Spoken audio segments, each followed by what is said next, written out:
All right, welcome everyone with Semblance of Sanity. I'm Caleb. I'm Jacob. And we're here for Symphogear, Season 4, Episode 12.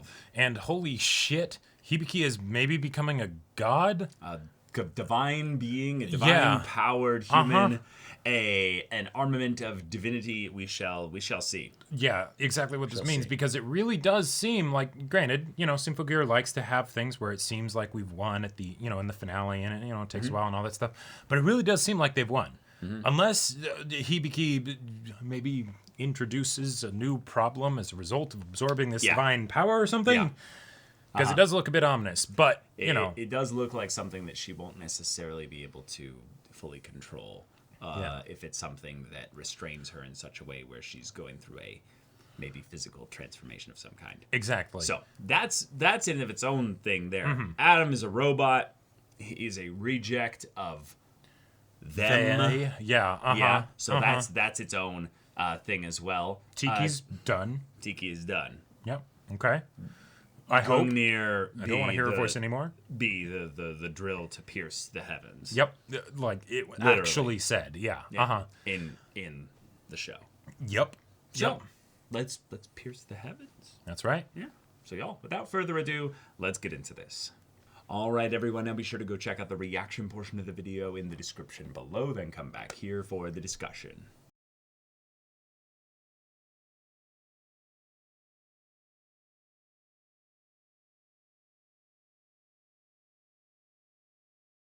I knew it. Miku is the strongest thing in the entire... Yeah, you doubted? You doubt that Miku is not? No, I'm saying I knew that. Yeah, right. I'm saying I knew it. I never said I doubted. No. Yes. Saying I knew it. Right. Miku is the fucking strong. Yep. Love, bitch. And then everything else this episode, Right.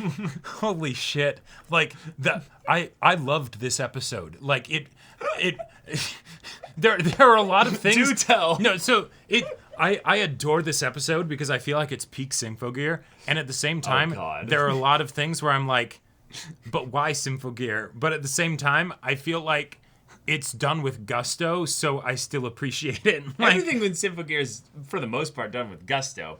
But we had, 3 debates that were brought back into this episode, essentially, to have them all resolved in the same episode. Right. And by the time they had gone through 2 of them, I'm like, all right, well, now they have to die. Like literally, we can't have these characters exist in the story at this point. Yeah. The show clearly doesn't know how to handle its villains. It's just... No, it doesn't. It doesn't. I'm sorry, Symphogear. The best handled villain... You've effectively dropped the football so hard, the U.S. president picked it up and decided to just fire a nuke arbitrarily out of it. The best villain from this season, I think we can say... Is the U.S. president. Is the U.S. guy with the nuke. It's the U.S. president. That's how they have to see it, right? Right, Now, not actually. I think the best villain from this arc is actually Cagliostro, because I feel like she was the one who showed actual agency and made decisions, and we got to see some good emotion behind the decisions and stuff, and so Cagliostro. Saint-Germain should have been the best one. Saint-Germain should have been, but she wasn't. So I liked the twist reveal that they were alive all episode. this time because they used portals, which are their busted and thing it that was they've always used. Kind of dumb for one death in particular. So So it doesn't make those that episode more enjoyable for me in my mind. No. But it feels like it's we realized that maybe that wasn't the greatest thing. I think they always intended that to be the case, but it's just the thing of delivering it that way for the sake of cliffhangers and dramatic climaxes. Well, and then also the idea that if you're gonna have them come back and then make the decision to go off and stop the nuke, hey, cool, awesome. But we just had a 2-day time skip, and we've showcased that the Symphogear users have their gear back, and we've had this exact type situation in season finales previously, and they always go together. So I get that she was Saint-Germain was I'm not actually going to join your organization, right? But if you're telling me that everyone else, Tsubasa and everybody's yep, because she decided not to hold hands and not join our organization, even though we know the situation's complicated and everything, we're totally going to let her go and face that nuke on her own. That's... especially if they have the ability to share their lend their power to each other, which I don't think was established anytime before unless they were doing like the special unison singing, thing. It's singing. Yeah. But then couldn't they have gone up there and helped with the power for the thing? No, because that's alchemist stuff, Right. Yeah. It's different. It's also thematically important that they bear the responsibility for the consequences of their actions, because that was the reason why the nuke was fired, right? Yes, and then it was not just pure insanity from some madmen with a football, on the other side of the Pacific with a nuclear Ocean. football that has a key, but there's only one key. So feels like there's the not as point much in point of having the key. But then two, maybe this is a little detail. I get that they do it for the aesthetic, whatever.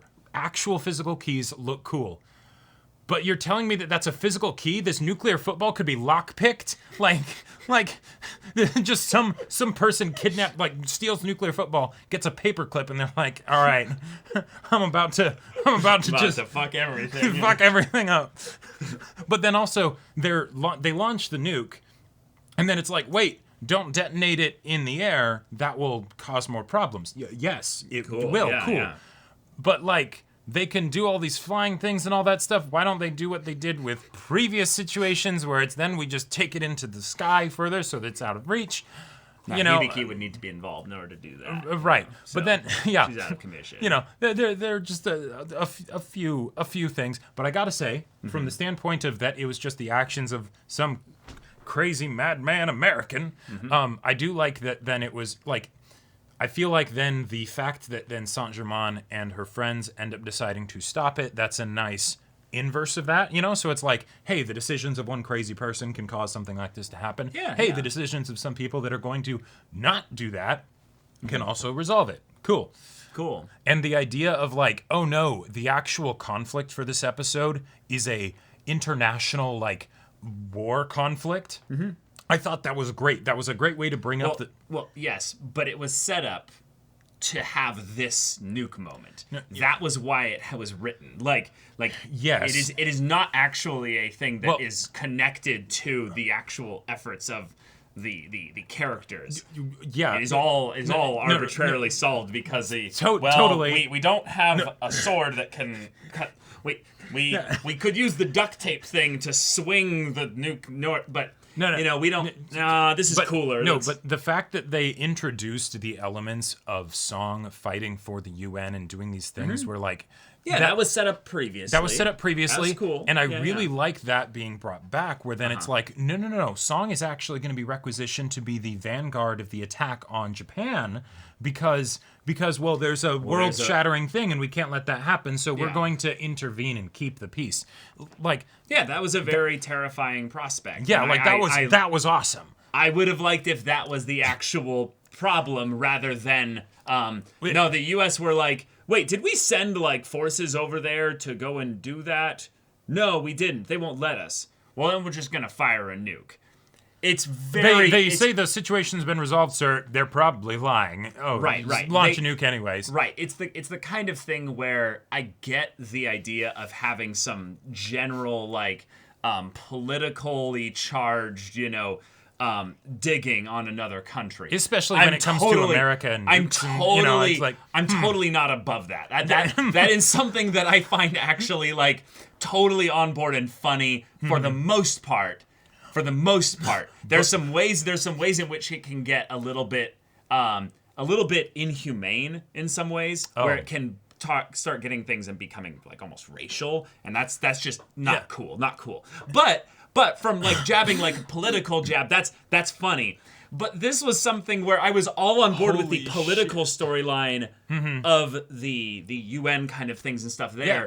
But then this was the fuck it, nukes, because why not? Yeah, it just kind of pulled me out of it. And I'm I get why it's there to have a dramatic, bombastic end of the bit thing, but it fits even less when you're going to have Adam then be like, and then the divine power that was released from this thing dissipating, my arm did grab it as I break through the sky or the reality whatever, or something. and then there I have it, and then he comes through and punches it, and it's like, choose your moment, Symphogear. What do you want to end this episode on? No, but what do you want? Like, this is so high of like you're Ryan Gosling in The Notebook. What do you want? It's not that simple. What do you want? It's not that simple.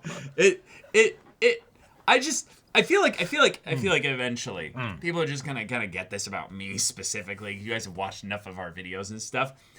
But it's okay to have something that I don't take seriously in the story because I'm just going to find humor and entertainment out of it. But there's a difference when they subvert their own thing that they're trying to set up within the same episode 2 or 3 times. Well, there's also things that aren't taken, that you don't need to take seriously, or you can't take seriously, but that's okay because you're not supposed to take it seriously. Yeah. Whereas in this, we have something like the whole thing of the US guy with the nuke, that would make for a great joke. Problem is that it then results in the death of 3 characters after they finally have some character progress and come back into the story. Where you basically said that 2 of them were not actually dead all along so that you can then kill them. But because of how badly this is written, I'm sorry, it's just straight up horrible, is that I knew that they all had to die because they didn't have any actual plan long term with these characters. Well, and it's also the thing of I think the actual reason that they died here was not because you couldn't have a long-term plan for these characters. Oh, it's just there's too many characters. The cast is too big. The cast is too big. And so it's like, you could only have Stranger Saint-Germain. Things, is this you? You know, No. It's just you could have Saint-Germain survive.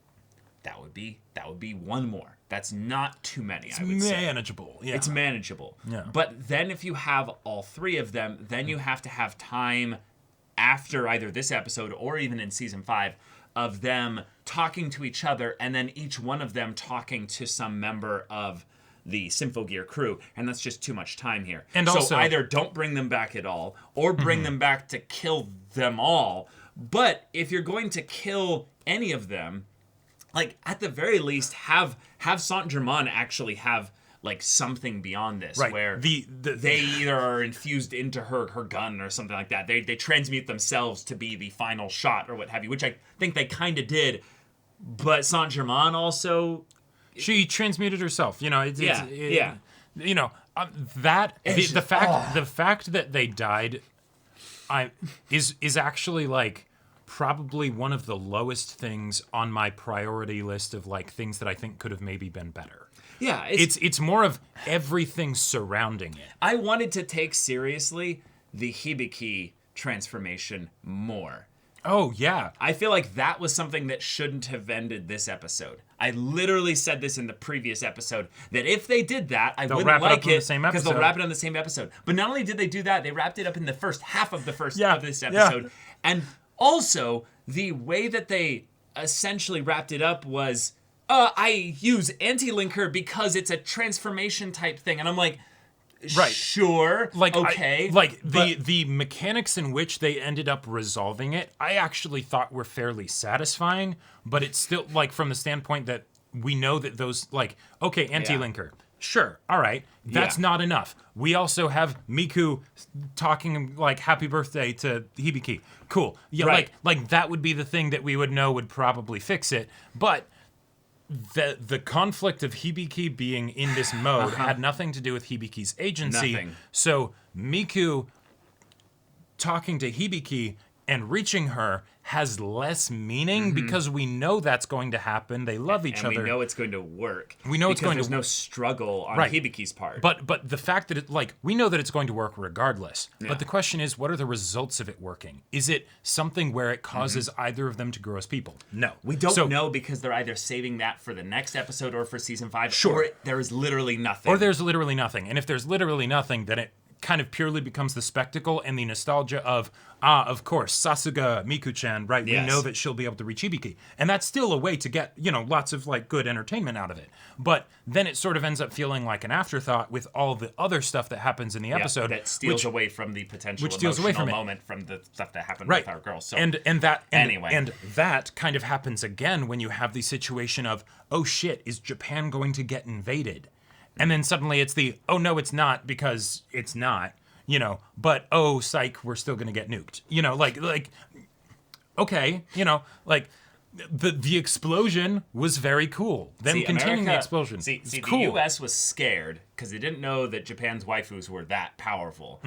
And was like, well, okay, then that's all the reason I need. What it actually was, it's not that they didn't know the waifus were that powerful. They did, and that was the problem. No one can have better, destructive potential than us. So we are then going to nuke the place so that even though the situation's resolved... that seems realistic. That seems realistic, right? Yeah. But also everything in how we're going to America, and we're going to show the Americans as they do the nuke thing. That was such a cliche in just about every detail. I loved it. They had a guy playing golf for half a second before they cut to a swimming pool. Before they cut to a swimming pool, there's an anchor on the pillar by the swimming pool for some reason, and then the house is an old style manor, from the late 19th century or something. No houses are really built like that anymore. That's not even. Of course, they're not built that anymore. No, right, but that's not even I wouldn't even consider that to be a house that connotates that this person is a powerful getting off individual. track with regards to anything relevant in the discussion here. The point is that we are now set up for kind of anything that the show wants to have season 5's season 4's finale and then season 5's kind of prelude with Adam having his arm that he was going to seal all this divine power into. But nope. As it keeps getting, passed bigger around, for some reason. Basically. Cool. I'm so glad that Hibiki immediately punched the thing out. Yep. But the problem is then we immediately end the episode. Oh, right. So Adam still hasn't been actually... Adam's still alive. Yeah. What was he doing? He basically hid in a pocket dimension waiting. I actually love that aspect because it reminds me of Ver a bit, right? Oh God! Don't compare them. That's not even. It's not even fair to Ver. No. I know.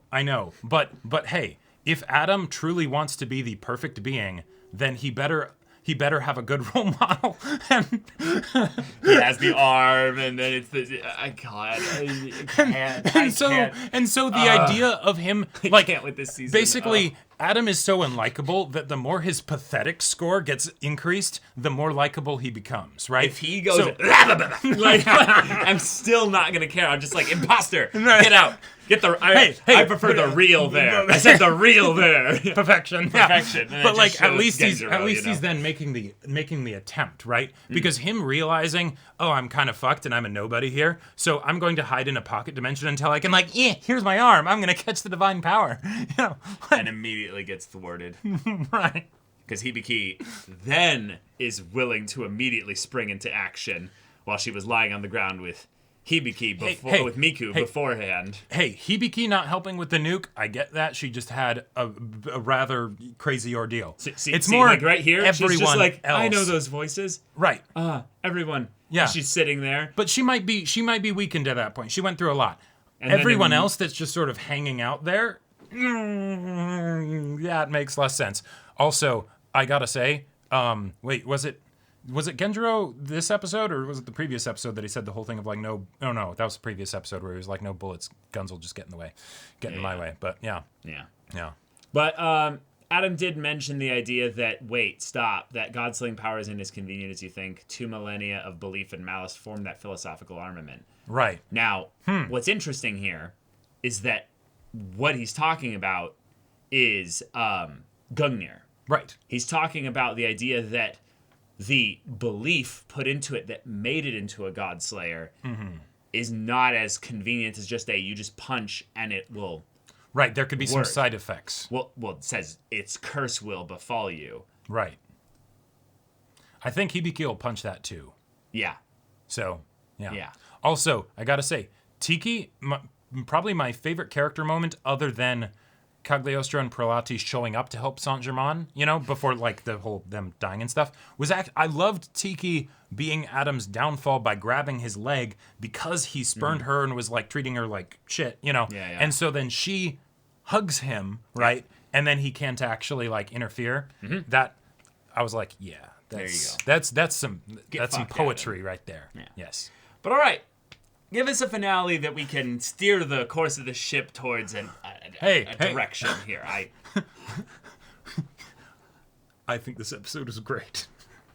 I'm glad for you. I'm glad for you. Yeah. But y'all, thank you so much for watching this episode's reaction and discussion. If you want to see the next episode's reaction and discussion right now, though, go check out the link in the description below for our Patreon. You can get an early access there. You can watch full-length timer reactions there, and all this comes with Discord access, so you can chat with us in the community there about this show, about anime in general, and also be sure to check out our Twitch channel. We stream every weekday. The info's in the description. Yeah, so if any of that interests you, we'll see you there. But until then, we're Semblance of Sanity. I'm Caleb. I'm Jacob. And we'll see you all next time.